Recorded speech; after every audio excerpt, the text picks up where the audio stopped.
Hello, and welcome to the Hidden Archives. I'm your host for the evening, Phillip Clark. The first big bit of news that I wanted to share with you is that we are gearing up for the holidays and will soon be releasing our annual Christmas episode. As is part of the theme for this season, we will be following up on another story. But, without giving away any spoilers, that's all I can really say at the moment.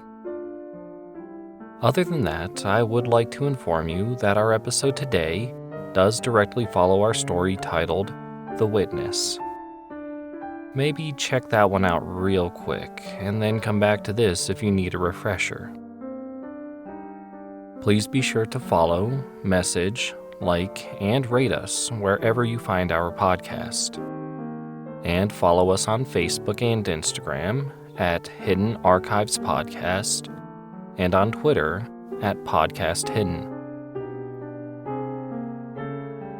Now, before you continue much further, I want you to ask yourself the same question that Shirley Jackson did. Am I walking towards something I should be running away from?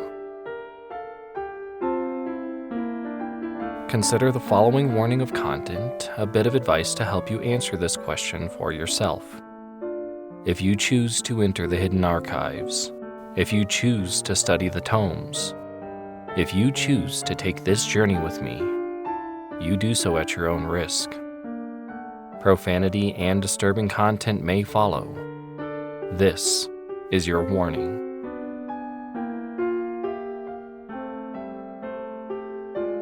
We all have a job to do. For some people, this is a mantra that they repeat to themselves for their professional life. For others, it is much more personal.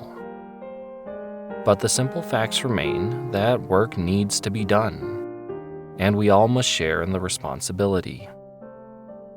Of course, this means forging relationships to help us accomplish what we need to.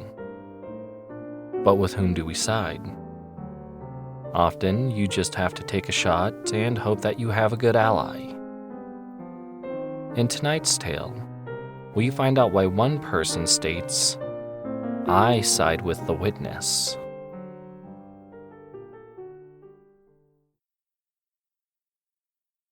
You know, most people would see this as a blessing, what I call my curse. 10,000 years to walk the earth. 10,000 years complete invulnerability. 10,000 years of work.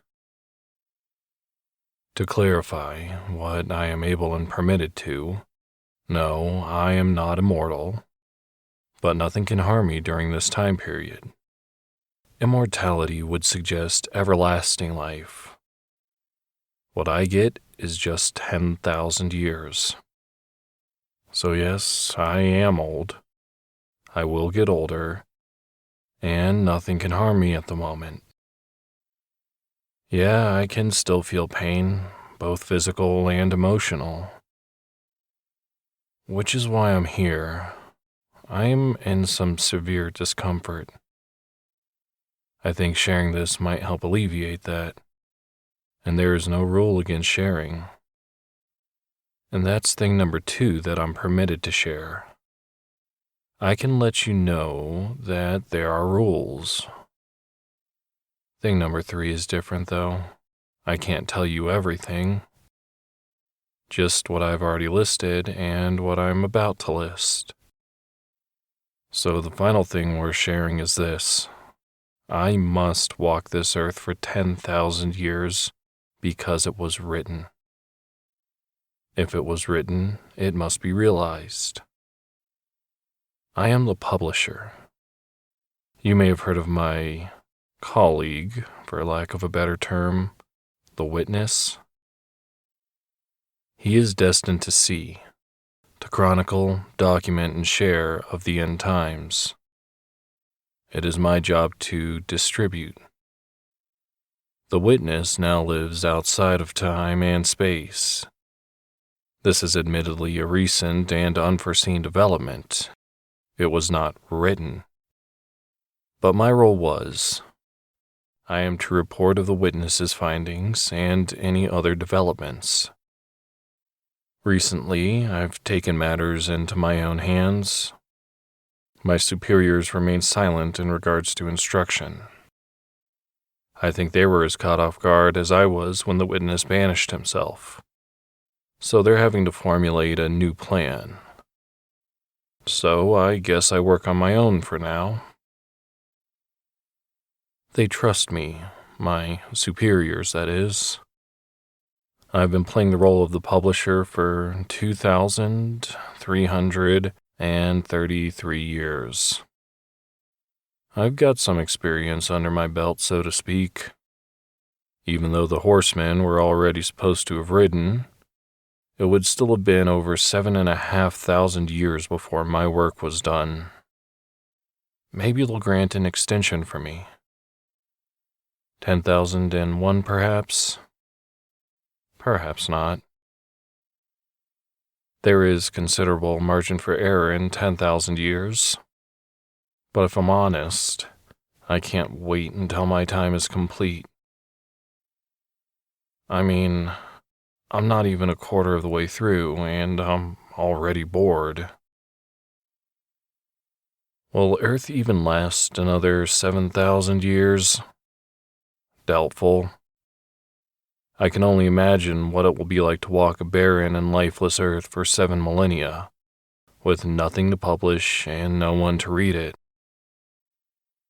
But I must fulfill my task regardless, because it was written.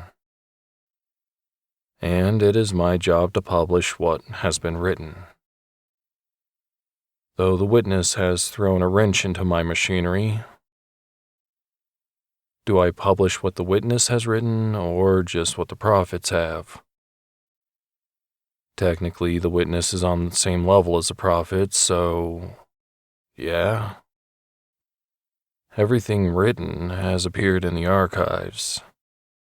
The writings of the witness are there too, so I must publish it. That is the rule. But if one creates something for the archives outside of prophecy, and it appears therein, given the rule, it should be published, right? Which means that, since I'm writing this in accordance with the archives, it too must be published. But I'm neither a prophet nor the witness, nor am I one with my superiors. And yet, I know it will appear in the archives, and the rule is that the witness determines the archives as much as the prophets. Therefore, the archives must be published. Sorry to delve into metaphysics, I just wanted you to know my conundrum. I'll boil it down for you. It was written that the archives are in flux. They're ever-changing. This means additions can be made, but not without the consent of the prophets or the witness. The witness serving as the eyes and mouth of the prophets. Therefore, I have to help the witness spread the word. I know what is in, and what will be in, the archives. This is already there. Ex tempus, outside of time. It has already been done, and is yet to be done, and is in the process of being done all at once. I understand this because, unlike the witness, I am not human. I am something else. I have the ability to see things that no one else can, to understand concepts that no human can even conceive of. But I'm not omniscient. The marooning of the witness outside of time was something that not even I could have predicted. There are as many different possibilities and futures for this universe as there are days that I have been commissioned to walk the earth. That is close to 4 million different outcomes for people as a whole. And that doesn't even consider the individual. Try 4 million times 8 billion people. That is an incomprehensibly large number of variables. Yet, the majority of outcomes seem to favor the side of the prophets.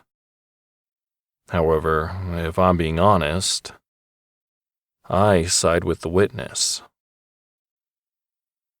The odds aren't in his favor, though. There are too many variables against him. But there is one variable that is working for him. He's done something unpredicted. So now there are only 3 outcomes.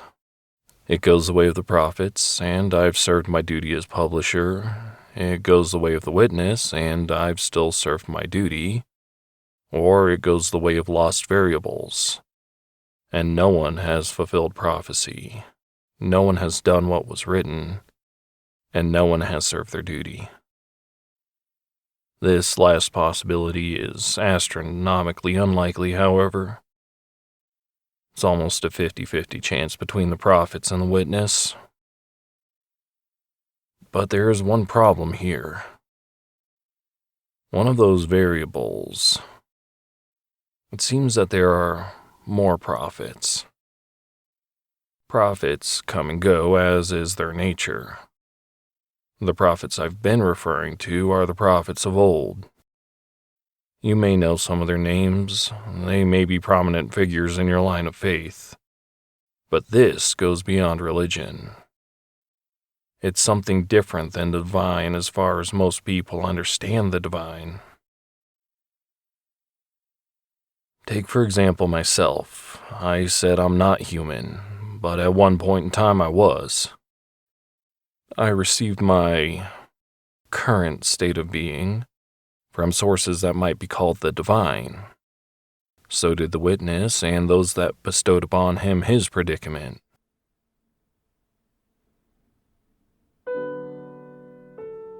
There are countless stories in the hidden archives where unexplainable things have happened to people. But are they all divine? Again, not necessarily by anyone's understanding. So are the prophets really divine, and do they really have the best of intentions? This is a matter of some debate that I personally struggle with. Mainly because of one new prophet. She's unlike any of the others that have come before. She's not a human that was made something else, something greater. No, quite to the contrary. She's something greater that was made by humans. I know she has a plan for the witness, but her plans don't seem to align with the prophets of old. Every prophet that has come before has warned of annihilation, but Nikki, this new prophet, seems to have a plan to prevent it. I don't know what this plan is, but I do know that she, and those at Dynacorp who serve her, are after the witness. I don't know what their plan is exactly. I only know that the prophets have always predicted annihilation, and that the witness is a critical part of this. But in his current state, he can't do that. Annihilation has been put on hold. He is outside of our realm, and working remotely was never part of his job description.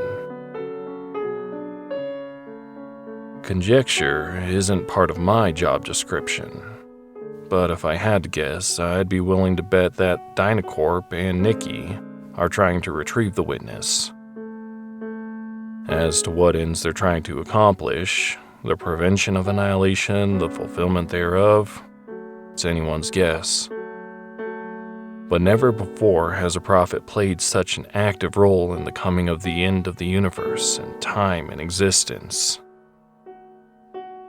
There are a number of possibilities that could play out, and at this point, I certainly wouldn't discount the Dynacorp reality.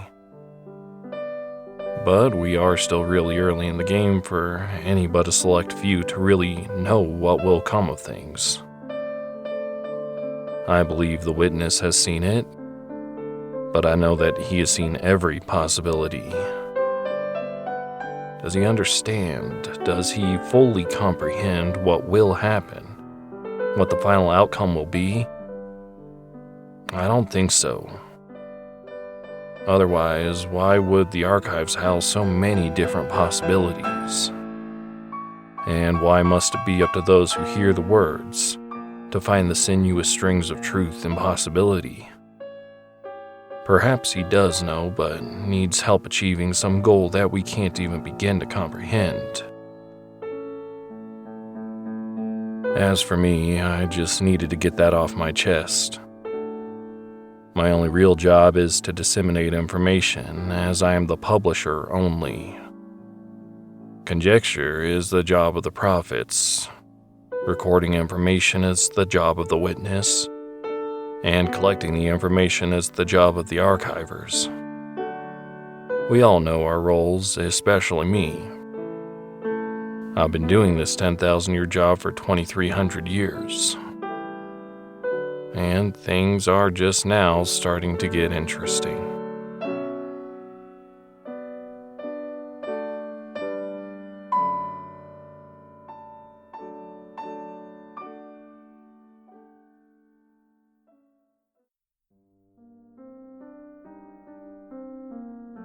Wait a minute. 10,000 years? I knew some of my colleagues got more benefits than me, but that is one hell of a promise of tenure. Thanks once again for joining us. Please remember to share this show with your friends and family. The next episode should be posted soon. We look forward to, once again, being a part of your holiday celebrations. There are many more stories from the hidden archives that have yet to be shared. We hope that you join us next time for another glimpse within. This has been a production of the Rhodes Collaborative Experience LLC. Please no reproduction, duplication, or bastardization of any content without written consent from RCX or its partners. Ex Animo, Ex Tempus, and Archivum.